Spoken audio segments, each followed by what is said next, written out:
អត់ចម្លែកទេឪពុកម្ដាយស្រឡាញ់កូនតែចម្លែកដែលអ្នកដទៃគឺមិនស្រឡាញ់កូនយើងអញ្ចឹងគាត់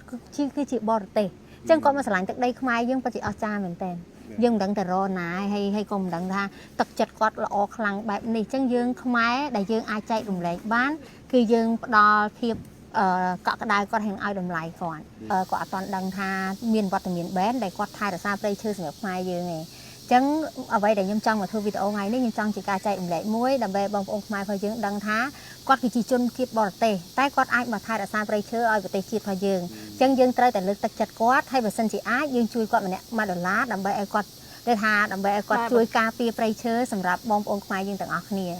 ពិតជាកិត្តិយសខ្លាំងមែនទែនបានបងស្រីមាសច័ន្ទដាលីនដែលជាម្ចាស់ brand Lagamo brand យ៉ាងម៉េចដែរមានអារម្មណ៍យ៉ាងម៉េចដែរនៅពេលគេមកយើងសប្បាយចិត្តបាទយើងជួបអ្នកល្បីម្ដងជួបអ្នកល្បីអរគុណបានមកហើយយើងរីករាយនឹងទទួលហើយនាំឲ្យស្គាល់កន្លែងយើងទីតាំងយើងកន្លែងធម្មជាតិនៅខ្មែរចាមូលហេតុដែលខ្ញុំមកដល់ទីនេះដោយសារខ្ញុំឃើញបងប្រុសគាត់ផុសវីដេអូដែលគាត់តស៊ូនៅប្រទេសរបស់យើងដែលការពារព្រៃឈើអញ្ចឹងខ្ញុំមានទៅថាមោទនភាពសម្រាប់គាត់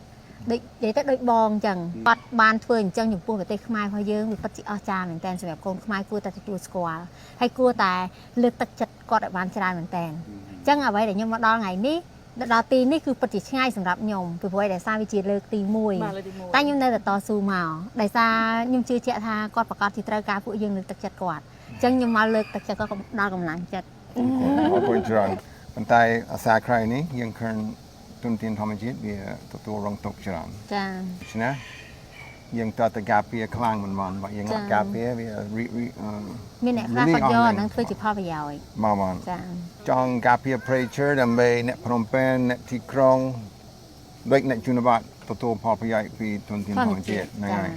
កុំឲ្យវាអស់សម័យនេះពេលក្រោយស្ដាយអញ្ចឹងបានន័យថាដើមកំណើតគឺអាណិតជនជាតិខ្មែរបាទពីដំបងអាណិតអញ្ចឹងខំជួយថែរក្សាឲ្យទៅដើម្បីឲ្យប្រជាពលរដ្ឋខ្មែរកូនខ្មែរយើងបានរស់នៅជាមួយធម្មជាតិឲ្យបានច្រើនហើយយើងអាចរកចំណូលប្រជាពលរដ្ឋរកចំណូលតាមធម្មជាតិបានដែរអញ្ចឹងគេបានទឹកខ្មុំ5លីត្រជួយតែមកព្រឹកទេបានម្នាក់$50ប៉ុន្តែបើគេកាប់ធ្នងម្ដងលក់$10000បានដូច្នេះគេខ្លះគេគិតអញ្ចឹងបាទគេសុខចិត្តយកលឿនប៉ុន្តែបើយើងថែរក្សាឲ្យគេអនាគតគេបានរហូតបានរហូតថែរក្សាព្រៃឈើរបស់យើងដល់ពេលបងស្គាល់គាត់ដែលស្គាល់គាត់យូរទៅក៏ស្រឡាញ់ព្រៃឈើដូចគ្នាអញ្ចឹងនេះគឺជាការចែករំលែកមួយដល់បងប្អូនទាំងអស់គ្នាអំពីការសិក្សាព្រៃឈើពេលកាលណាយើងសិក្សាវាយើងយកចិត្តទុកដាក់វាគឺយើងនឹងមានក្តីស្រឡាញ់តែកាលណាក្តីស្រឡាញ់គឺយើងអត់ចង់បំផ្លាញបាទយើងនឹងរកផលប្រយោជន៍ផ្សេងពីអាជីពមួយហ្នឹងបាទអញ្ចឹងការងាររកស៊ីបង្កើត business វាមានផ្លូវច្រើនសម្រាប់យើងរកស៊ីអញ្ចឹងបើសិនជាធនធានធម្មជាតិវាមានកាន់តែល្អធ្វើឲ្យមនុស្សយើងរស់នៅកាន់តែល្អតែសម្រាប់ពេលបច្ចុប្បន្នមានគេជួយធ្វើការទៀតទេបាទយើងស្នើសុំលុយពីប្រជាជនទូទៅចាសុំតែ$1ទេម្នាក់$1សុំប្រជាជនខ្មែររបស់យើងម្នាក់$1សម្រាប់ការពារព្រៃឈើធ្វើអីខ្លះបាទជាពិសេសល្បាតព្រៃជាពិសេសសម្រាប់បុគ្គលិកចាអញ្ចឹងបានន័យថានៅក្នុងការគ្រប់គ្រងមួយនេះគឺយើងត្រូវការចំណាយអញ្ចឹងក៏ត្រូវការបងប្អូនជួយយើងដែរបានយើងអាចទៅរួចប្រជាជនខ្មែរគេcontrol ចាយើងក៏អត់ចង់ឲ្យគេខកចេះដែរពីព្រោះយើងធ្វើបាន12ឆ្នាំហើយបាទព្រៃឈើនៅល្អកំពុងដោះកងជើ100រាប់ពាន់ដើមទៀតហើយសាក់ព្រៃកំពុងកើនឡើងចាយើងអត់ចង់ឲ្យវាខូចខាតដោយសារមួយតែជាបងប្អូនចង់ស្ដាប់ដូចគ្នាដែរចាបងធម្មតាមនុស្សស្រីគឺតែងតែត្រូវការស្អាតត្រូវការស៊ីវិល័យអីផ្សេងប៉ុន្តែខុសគេតែ Sherin ហេតុអីបានជ្រើសរើសយកការមករស់នៅកណ្ដាលព្រៃជាមួយបែនស្វាមីអូពិបាកឆ្លើយគាត់មកនេះវិញស្គាល់គាត់ទៅទៀងទីគាត់ទៅព្រៃបាត់ហើយគឺទៅព្រៃឆ្លាញ់មកពីចាចឹងបាននេះបែនហងប្រពន្ធត្រូវជាប្រពន្ធល្អប្រពន្ធល្អមិនងាយរយណាអត់ងាយរយណាដូចបងប្រុសគាត់និយាយមិញអញ្ចឹងអត់ងាយរយមកស្មោះស្ម័គ្រមួយគ្នាមនុស្សស្រីណាក៏ចង់ស្អាតដែរតែនៅកណ្ដាលព្រៃមិនដឹងស្អាតទៅណាទេលេងស្អាតបាត់ហើយជា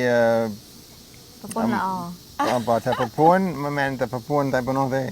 ប្រពន្ធល្អប៉ុន្តែ ទឹកជាជំនួយការ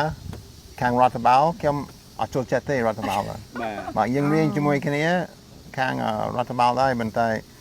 អានឹងខ្ញុំរៀនដើម្បីបានសញ្ញាបត្រទេបើគាត់រៀន តែអត់ចូលចិត្ត ខ្ញុំអត់ចូលចិត្តទេ ចាអត់ចូលចិត្តធ្វើ ដូចគ្នាខ្ញុំអត់ចូលចិត្តដូច បាទ គ្នា ខ្ញុំអត់ចូលចិត្តទេហើយ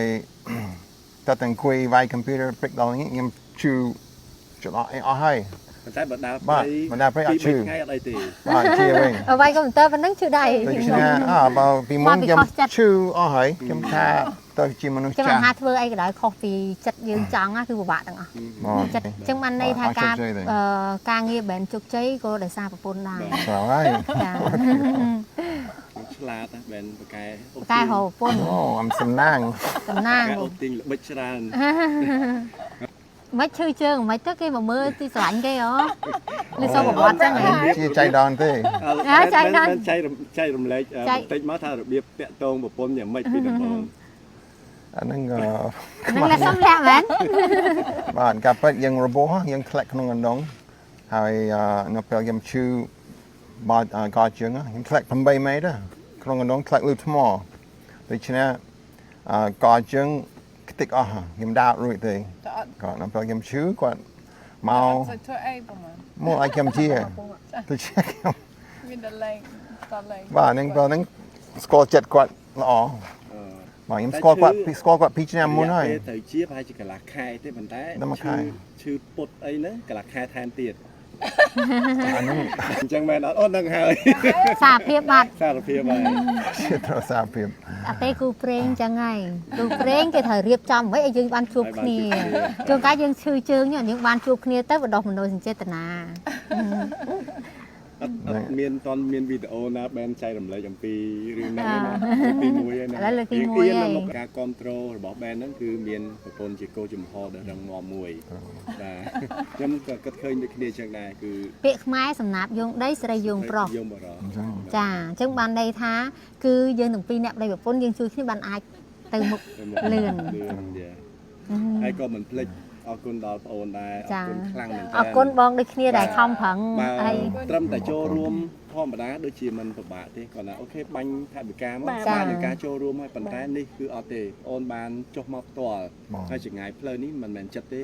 ហើយណាមួយការងារប្អូនគឺច្រើនចិត្តសេចក្តីស្រឡាញ់ការខ្វាយខ្វល់ អរគុណមែនតើ បាទការលើកទឹកចិត្តចំពោះបែននិងក្រុមគ្រួសារគឺប្អូនសុខចិត្តចុះមកផ្ទាល់